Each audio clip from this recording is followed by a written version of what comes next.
ఓం నమః శివాయ.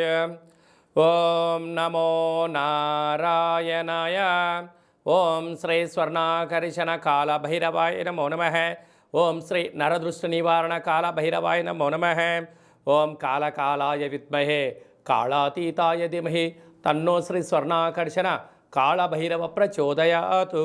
హరి ఓం. మా ఛానల్కి స్వాగతం. చూస్తున్న వీక్షకులకు ప్రేక్షకులకు ప్రియ కాళభైరవ భగవద్బంధులకి స్వాగతం పలుకుతూ మమ్మల్ని ఎంతగానో ఆదరిస్తూ ఉండబడినటువంటి ప్రియ సోదరీమణులకు, జ్యోతిష్య అభిమానులకు, సనాతన ధర్మ సంరక్షకులకు అందరికీ కూడా హోళికా పూర్ణిమ శుభాకాంక్షలు. అలాగనే మార్చి నెల 16వ తారీఖు నుండి 31వ తారీఖు వరకు పుట్టినటువంటి వారందరికీ ముందస్తుగా జన్మదిన శుభాకాంక్షలు. 16/3/2024 నుండి 31/3/2024 వరకు ద్వాదశ రాశుల్లో గ్రహ గమనాన్ని ఒకసారి వీక్షింపచేద్దాం. మేషరాశిలో గురు సంచార స్థితి, కన్యరాశిలో కేతు సంచార స్థితి, కుంభరాశిలో కుజుడు శుక్రుడు మరియు శని సంచార స్థితి, మీనరాశిలో రవి బుధ మరియు రాహు సంచార స్థితితో ద్వాదశ రాశుల్లో గ్రహ గమనాలు ఈ విధంగా ఉన్నాయి. కర్కాటక రాశి వారు ఈ ఆదివారం అష్టమి తిథి ఎందున ఒకవైపు అష్టమ స్థాన శని సంచార స్థితి ఉండడం, అష్టమ స్థానంలోనే 3 గ్రహాలు కలిపి సంచారం చేయడం, అలాగనే కుజదోష ప్రభావం కావడం వల్ల ఎలాంటి విధి విధానాలు పాటించాలో ఈ వీడియోలో సవివరంగా సంపూర్ణంగా తెలుసుకుందాం. కర్కాటక రాశిలో ఏ నక్షత్రాలు వస్తాయనగా పునర్వసు నక్షత్రంలోని చివరి పాదం 4వ పాదము, పుష్యమి నక్షత్రంలోని 4 పాదాలు, ఆశ్లేష నక్షత్రంలో 4 పాదాలు కలిపితే కర్కాటక రాశి. చాలామందికి పుట్టినటువంటి కాల సమయంలో డేటా ఆఫ్ బర్త్లో లేనటువంటి కారణం వలన పేరు యొక్క మొదటి అక్షరాన్ని అనుసరిస్తూ ఆ రాశిని తెలుసుకునే ప్రయత్నం అవుతుంది. అవి ఏ అక్షరాలు ఒకసారి పరిశీలన చేద్దాం. హీ, హూ, హే, హో, డా, డి, డు, డే, డో అక్షరాల వారందరూ కూడా కర్కాటక రాశి జాతకులే. కర్కాటక రాశి యొక్క అధిపతి చంద్రుడు. వీరికి తృతీయంలో కేతువు, అష్టమంలో 3 గ్రహాలు సంచారం చేయడము, అంటే అష్టమంలోనే ఎన్నో రోజులుగా ఉండబడిన శనితో కుజుడు కలిసి ఉండడం, శుక్రుడు కూడా కలిసి ఉండడం కారణం వలన ఒకవైపు కుజదోష ప్రభావము, అష్టమంలో కుజుడు, అష్టమంలోని శని, అష్టమంలో శుక్రుడు కనుక మీ విలువైనటువంటి బంగారు ఆభరణాలు కానీ, బ్యాంకు లావాదేవీలు కానీ, విలువైన ల్యాప్టాప్లు కానీ, వాహనాలు కానీ మీ జన్మ నక్షత్రం రోజున, అలాగనే మీ యొక్క అష్టమి తిథి ఆదివారం తిథి ఎందున, అలాగనే జన్మ నక్షత్రం రోజు పూర్ణిమ తిథి ఎందున దూర వాయు జల ప్రయాణాలు పెట్టుకోకపోవడం, చేస్తున్న వృత్తులలో ఉద్యోగాల్లో ఆవేశం తగదు, ఉండబడినటువంటి వాడందరిగా మౌనంగా ఉండడం, ఎదుటి వ్యక్తులు ఏదైనా చెప్తే వినే ప్రయత్నం చేయడం, అలాగనే సలహాలు సూచనలు ఇచ్చేటప్పుడు ఆచితూచి నిర్ణయాలు తీసుకోవడం వలన అనేక రకాల సమస్యల నుంచి ఒత్తిడిని దూరం చేసే పరిస్థితి ఉంటుంది. లేకపోతే దీర్ఘకాలికమైన వ్యాధులైనటువంటి పెరాలసిస్, బ్రెయిన్ స్ట్రోకు, గుండె జబ్బులు, వాహనాల యొక్క కొనుగోలు క్రయ విక్రయాలు అనేక రకాలుగా ఇబ్బందులు ఉంటాయి. ఇలాంటి కాల సమయంలో కాళభైరవ స్వామి యొక్క స్మరణ, దత్తాత్రేయ స్వామి యొక్క దర్శనం, గురుచరిత్ర పారాయణం మీకు యోగాన్ని, అదృష్టాన్ని, ఐశ్వర్యాన్ని కట్టబెడబోతుంది. స్వయం వృత్తుల వాళ్ళు, సేవారంగాల వాళ్ళు, మార్కెటింగ్ రంగాల వారు, అలాగనే వ్యవసాయ సోదరీమణులు ఎంతో జాగ్రత్తగా ఉండాలి అని చెప్పి జ్యోతిర్విజ్ఞానం తెలియజేస్తుంది. మార్చి నెల 16వ తారీఖు నుండి 31వ తారీఖు వరకు ముఖ్యమైనటువంటి పండుగల గురించి క్లుప్తంగా, సవివరంగా, సంపూర్ణంగా తెలుసుకుందాం.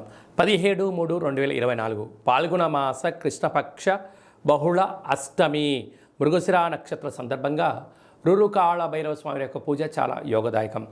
ఆదివారం రోజు అమావాస్య వస్తే ఎంత శక్తివంతమైందో, ఆదివారం రోజు అష్టమి తిథి వచ్చినా మనకున్న అష్ట కష్టాలను తొలగించుకొని అష్టైశ్వర్యాలకు స్వాగతం పలకడానికి మనము కాళభైరవ స్వామి యొక్క పూజ, కాళభైరవ స్వామి యొక్క అష్టోత్తరము, కూష్మాండ దీపాన్ని మనకు ఉండబడిన కోరికను నెరవేర్చడం కోసము విశేషమైన సౌభాగ్య ముడుపు కట్టుకోవడం వల్ల సర్వత్రా శుభం కలుగుతుంది. మీకు అలా ఇంట్లో కుదరకపోతే ఈ కింది నెంబరు మీరు సంప్రదించినట్లయితే మన యొక్క దేవాలయంలో అష్టమి తిథి ఎందున అద్భుతమైనటువంటి కాళభైరవ పూజ జరుగుతూ ఉంటుంది. మీ యొక్క గోత్రనామాలను పంపించగలిగినట్లయితే మీ పేరుపైన కూష్మాండ దీపాన్ని, ఒక సౌభాగ్య ముడుపును, కాళభైరవ హోమాన్ని చేయించి వాట్సాప్ ద్వారా ప్రత్యక్ష ప్రసారాన్ని మీకు చూపించి ప్రసాదాన్ని కూడా మీకు అందజేయడం జరుగుతుంది. అలాగనే మనకు 24వ తారీఖున మరి ఆదివారము పాల్గొన మాస పూర్ణిమ, హోళికా పూర్ణిమ అంటాం. రంగుల హరివిలను, హానికరం లేనటువంటి రంగులను చల్లుకుందాం. కొత్త రకమైనటువంటి నూతన ఉత్తేజకరమైన జీవితానికి స్వాగతం పలుకుదాం.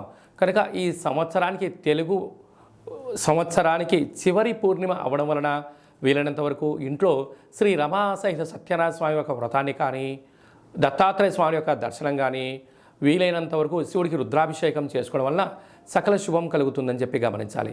అలాగే మీకు ఇంట్లో కుదరకపోతే ఈ కింద సంప్రదించినట్లయితే మన యొక్క దేవాలయంలో హోళికా పూర్ణిమకు సంబంధించినటువంటి ప్రత్యేకమైనటువంటి నరదృష్టి శత్రు ప్రభావాలు తొలగించడానికి రూరు కాళభైరవ హోమం జరుగుతుంది. కనుక ఆసక్తి గలవారు ఈ కింద సంప్రదించి మీ గోత్రనామాలు పంపించగలిగినట్లయితే వీడియో కాల్ ద్వారా మీకు చూపించి ప్రసాదాన్ని కూడా అందజేయడం జరుగుతుంది. ఇంకను మార్చి నెలలో మనం అద్భుతమైన విజయాలు సాధించగలగాలి అన్నట్లయితే ఈ యొక్క పాత్రను కంచు పాత్ర అంటారు. మనకు రాసులు 12 ఎలా ఉంటాయో 12 రాసులను ఇందులో అచ్చు వేయడం కూడా జరుగుతుంది. కనుక ఈ యొక్క పాత్ర యొక్క విశిష్టత ఏమిటయ్యా అనగా కంచు మోగినట్టు కనకము మోగదు గదరాసు మతి అని చెప్తారు.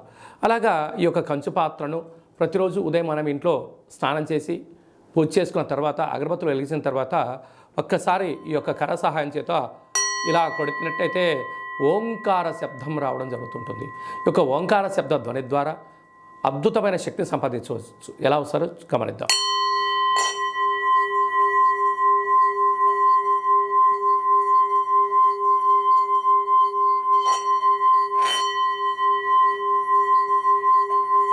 ఈ శబ్ద తరంగాల ద్వారా గృహంలో ఉండబడినటువంటి జ్యేష్ఠాదేవి అనగా దురదృష్ట దేవత బయటికెళ్ళి గ్రామంలో సంచరించేటువంటి మహాలక్ష్మీదేవి అమ్మవారు మన ఇంట్లోకి స్వాగతం పలుకుతుంది. అలాగే మనకు నరదృష్టి యొక్క ప్రభావాలు ఉన్న యంత్ర మంత్ర తాంత్రికపరమైనటువంటి దోషాలు ఏమైనా ఉన్నా కూడా తొలగిపోతాయని చెప్పి గమనించాలి. మీకు ఈ యొక్క పాత్రతో పాటు కాళభైరవ స్వామి యొక్క ఒక పిరమిడ్ని, మెడలో వేసుకోవడానికి కాళభైరవ స్వామి ఒక డాలర్ని, కంకణాన్ని ఏర్పాటు చేయించి మీ యొక్క గోత్రనామాలతో సపరేట్గా మీకు వీడియో కాల్లో చూపిస్తూ కాళభైరవ హోమాన్ని చేయించి స్వామి యొక్క ప్రసాదాన్ని మీకు అందజేసి మీరు విజయం సాధించేంత వరకు మీ యొక్క గోత్రనామాలతో కాళభైరవ స్వామి దగ్గర అర్చన చేయడం జరుగుతుంది. కనుక ఈ అక్షయ పాత్రను సొంతం చేసుకుందాం, అష్ట కష్టాలను దూరం చేసుకుందాం, అష్టైశ్వర్యాలకు స్వాగతం పలుకుదాం. కనుక ఆసక్తి గలవారు ఈ కింది నెంబర్ సంప్రదించవచ్చు.